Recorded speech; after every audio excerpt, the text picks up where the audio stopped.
മുണ്ടക്കൈ ചൂരൽമല പുനരധിവാസവുമായി ബന്ധപ്പെട്ട കേന്ദ്ര സർക്കാരിന് ഹൈക്കോടതി വിമർശനം. സത്യവാങ്മൂലം സമർപ്പിക്കാത്തതിനാണ് വിമർശനം. സാലി ചേരുന്നു. സാലി, വിശദാംശങ്ങൾ.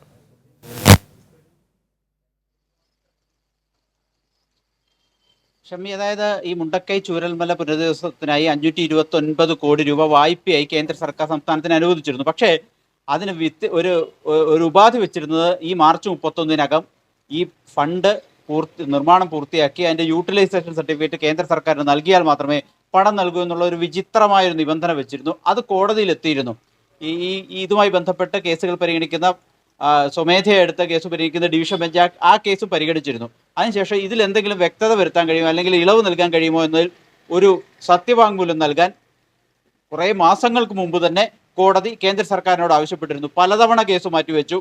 ഇതുവരെ 3-4 തവണ കേസെടുത്തപ്പോഴും സത്യവാങ്മൂലം നൽകാൻ സമയം നീട്ടി ചോദിച്ചുകൊണ്ടേയിരുന്നു.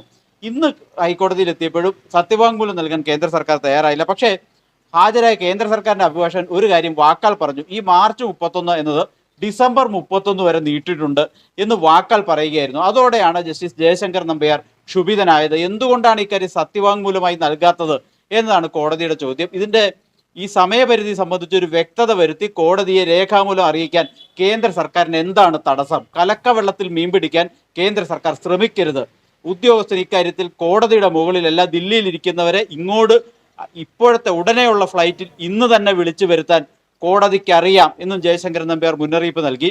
ഏതായാലും വളരെ രൂക്ഷമായ വിമർശനം നടത്തിയതിനു ശേഷം ഇതിലൊരു സത്യവാങ്മൂലം സമർപ്പിച്ചേ പറ്റൂ, അത് തിങ്കളാഴ്ചയ്ക്കകം നൽകണം എന്ന് കോടതി പറഞ്ഞുകൊണ്ട് ആ കേസ് മാറ്റിവെക്കുകയാണ് ചെയ്തത്. മറ്റൊന്ന്, ഈ ദുരന്ത ബാധിതരുടെ ബാങ്ക് വായ്പകൾ സംബന്ധിച്ചും കോടതി ചില പരാമർശങ്ങൾ നടത്തി. അതിലും തീരുമാനമെടുക്കേണ്ടത് കേന്ദ്ര സർക്കാരാണ്. അതിലും ഒരു തീരുമാനം വന്നിട്ടില്ല.